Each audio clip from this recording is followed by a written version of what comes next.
Hello, boys and girls. Today's story is called How Chipmunk Got His Stripes by Joseph and James Bruchac.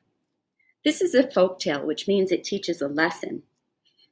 How Chipmunk Got His Stripes is a Native American folk tale, and it originated on what is now the East Coast of the United States. Joseph and James Bruchac, a father and son team, retold the story in this book. So what do you notice about the chipmunk?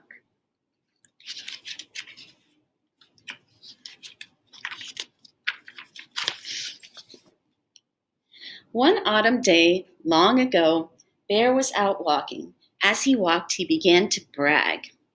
I am Bear. I am the biggest of all the animals. Yes, I am.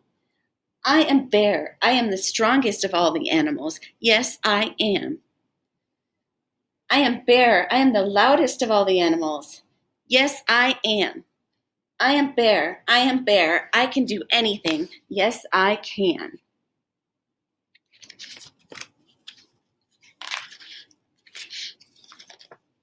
As soon as Bear said these words, a little voice spoke up from the ground. Can you really do anything? Bear looked down. He saw a little brown squirrel standing on its hind legs. Can you really do anything? Brown Squirrel asked again.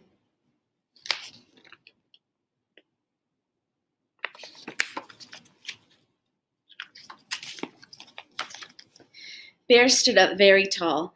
I am Bear. I can do anything. Yes, I can. Can you tell the sun not to rise tomorrow morning?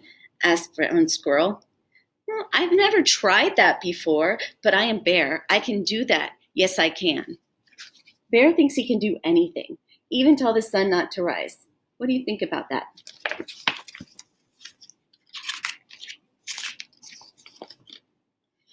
Bear turned west to face the sun. It was time when the sun always goes down. Bear stood up to his full height and spoke in a loud voice. Sun, do not come up tomorrow. At his words, the sun began to disappear behind the hills. You see, said Bear, Sun is afraid of me. He is running away. But will the sun come up tomorrow? Brown Squirrel asked. No, Bear answered, the sun will not come up.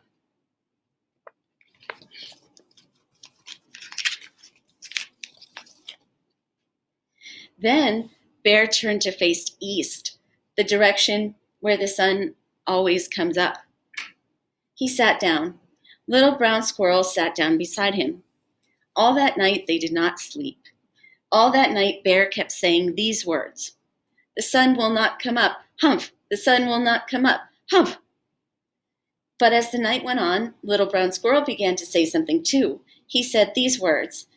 The sun is going to rise. Ooh, the sun is going to rise. Ooh.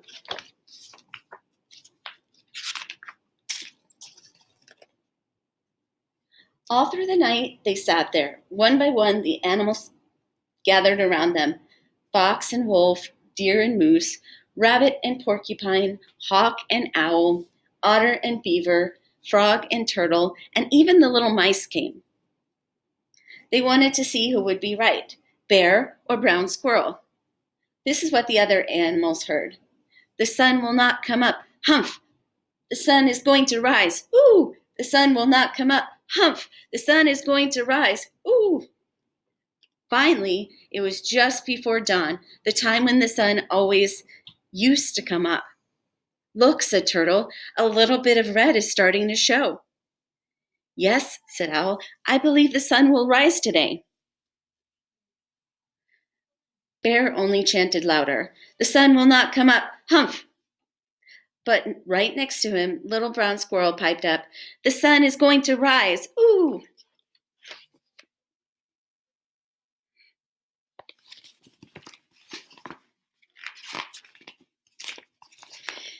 And the sun came up. The birds sang their welcoming song. The bright light of the new day spread over the land. Everyone was happy except for one animal. That animal was Bear. He sat there with his head down and a grumpy look on his face. So this illustration shows the background of Yellow Pages. okay, which is supposed to show that the sun came up. What do you notice about the animal's eyes?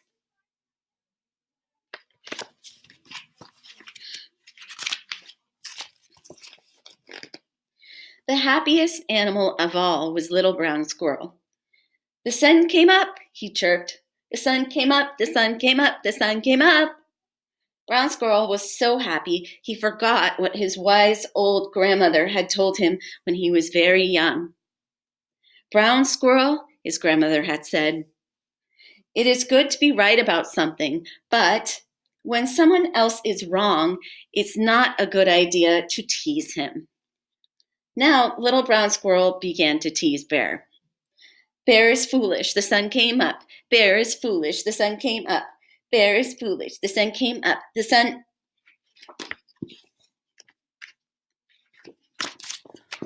Womp!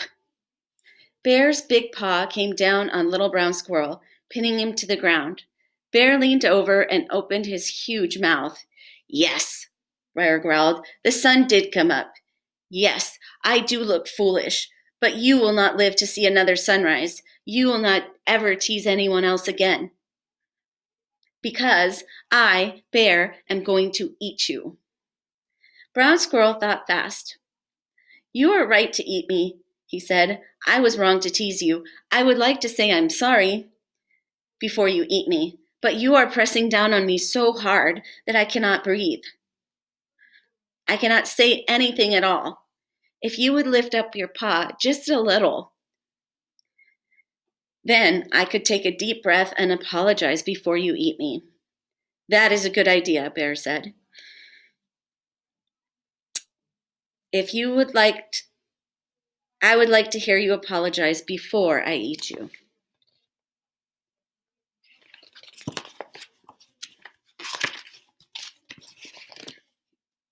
So Bear lifted up his paw, but instead of apologizing, Brown Squirrel ran. He ran as fast as he could toward the pile of stones where he had his home.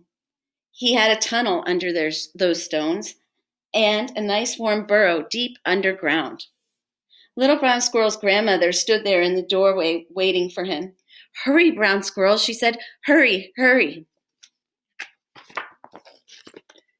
So there's a big blue shadow coming. That's Bear's shadow.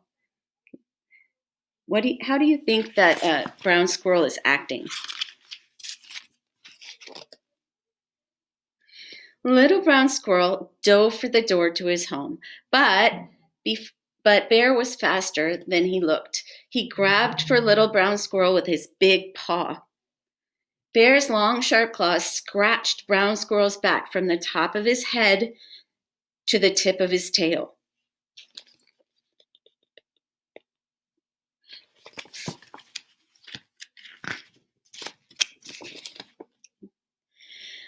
But Brown Squirrel got away.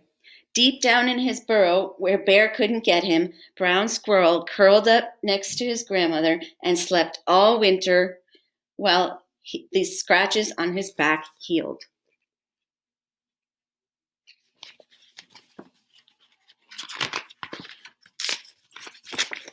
When spring came again, Little Brown Squirrel came out of his hole and looked at himself. There were long, pale stripes all the way down his back where Bear had scratched him. He was Brown Squirrel no longer. He was now Chipmunk, the striped one. So now we know who became Chipmunk and why. That is how Chipmunk got his stripes. Ever since then, Chipmunk has been the first animal to get up every morning. As the sun rises, he scoots to the top of the tallest tree to sing his song. The sun came up, the sun came up, the sun came up, the sun came up.